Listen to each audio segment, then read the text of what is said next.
जय श्री राम। मैं भी अहिल्या हूँ। पूरे भारत देश ने अहिल्याबाई जी की 300वीं जन्मतिथि हर्ष उल्लास और श्रद्धा के साथ मनाई।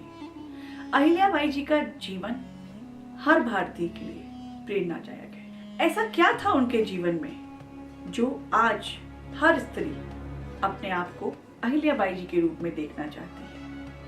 इस वीडियो के माध्यम से मैं हमारी मातृ शक्तियों को बताना चाहती हूँ कि हमारे जीवन को हमें किस दिशा में कब और कैसे मोड़ना चाहिए।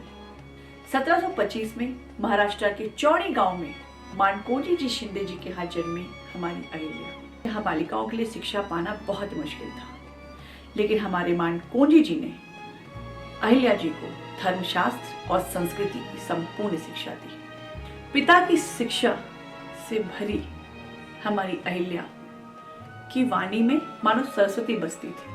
1733 में अहिल्याबाई जी का विवाह उनकी आवाज सुन के हुआ। मंदिर में आरती गाती हुई अहिल्याबाई जी की आवाज जब मल्लाह राव जी के कानों में गई तो उसी समय उन्होंने तय कर लिया कि उनके एक लौते बेटे खांडेराव जी से उनका विवाह होगा, और विवाह भी हुआ। लेकिन नियति को कुछ और मंजूर था। 1754 आते आते उनके पति की मृत्यु हो गई। अहिल्याबाई जी ने अपने आप को सती करने का निश्चय लिया, लेकिन उनके ससुर मल्लाह राव जी ने उनको रोका, और उस दिन से उन्होंने उन्हें धर्मशास्त्र, राजनीति, समाज सेवा हर वो शिक्षा दी जो उनके लिए जरूरी थी। नियति पग पग में अहिल्याबाई जी की परीक्षा ले रही थी। 1766 आते आते मल्लाह राव जी भी चल बसे। मल्लाह राव जी के जाने के बाद अहिल्याबाई जी ने अपने एक लौते पुत्र मालीराव जी का राज तिलक करने का निश्चय लिया, और ऐसा किया भी उन्होंने। लेकिन फिर से सृष्टि को कुछ और मंजूर था। उन्होंने अपने पुत्र को भी खो दिया।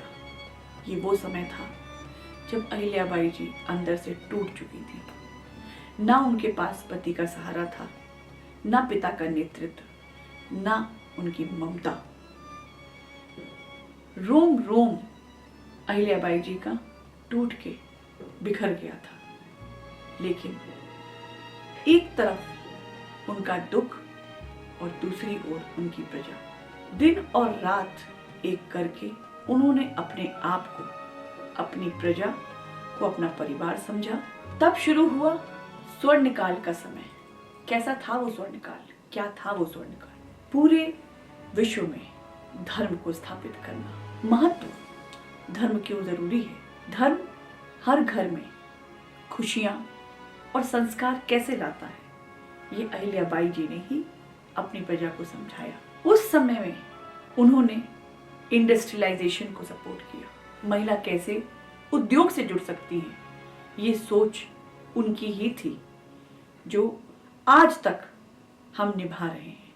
लाखों सैकड़ों ऐसे चैरिटेबल काम किए जिससे गरीबों का बहुत फायदा हुआ। किसानों के लिए कर्ज माफ किए, स्कूलों में शिक्षा उपलब्ध कराई, बालिकाएं शिक्षा ले सके, इस चीज को आगे बढ़ावा दिया। मुगलों के आक्रमण से ध्वस्त हुए हमारी संस्कृति, हमारे मंदिर का पुनः निर्माण करने वाली हमारी अहिल्याबाई जी ने हमारी संस्कृति बस को नहीं, हमारे धर्म को भी बचा के रखा। जो मंदिर आज हमारी श्रद्धा का केंद्र है, जो मंदिर हमारी आस्था का केंद्र है, वो मंदिर पुनः निर्माण हमारी माँ अहिल्याबाई जी द्वारा किए गए। काशी विश्वनाथ मंदिर, सोमनाथ, रामेश्वरम, गया, हरिद्वार और अयोध्या जैसे स्थलों का उन्होंने पुनः निर्माण कराया और हमारी आस्था को जिंदा रखा।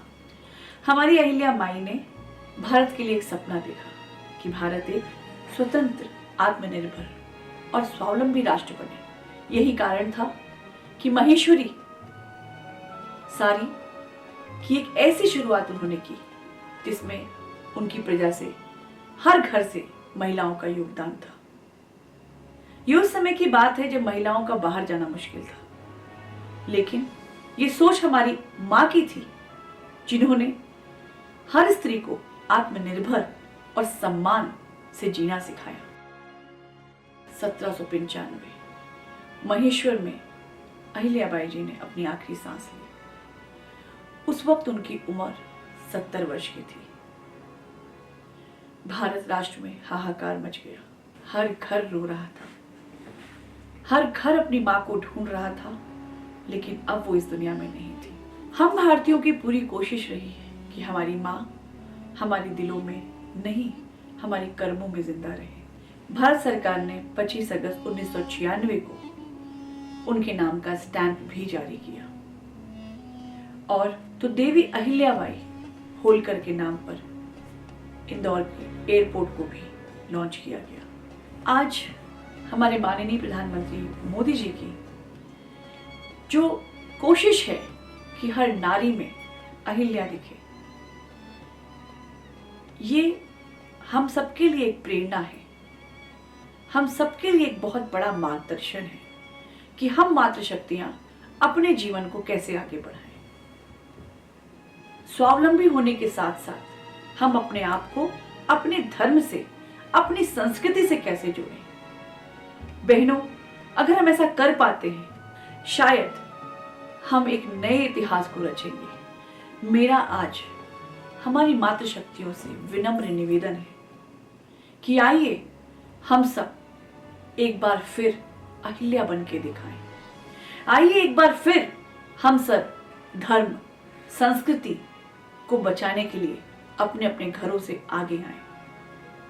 स्वावलंबन बहुत जरूरी है, लेकिन स्वावलंबी होने के साथ साथ हमारे व्यवहार में, हमारे चरित्र में धर्म और संस्कृति भी बहुत जरूरी है। बहनों, ये देश है तो हमारी पहचान है, ये भारत भूमि है तो हम जिंदा हैं। हमारा श्रृंगार हमारी भारत माता ही है और इस भारत माता का श्रृंगार धर्म और संस्कृति ही है। इस बात से हमें अपने आप को, अपने परिवार को और अपने आस पड़ोस को अवगत कराना होगा। आइए बहनों, हम सब मिलकर प्रण लें कि हम अहिल्याबाई जी के दिखाए हुए रास्ते पे जरूर आगे चलेंगे और अपने घर में अपनी बिटिया को एक बार फिर से अहिल्या जरूर बनाएंगे। जय हिंद, जय भारत।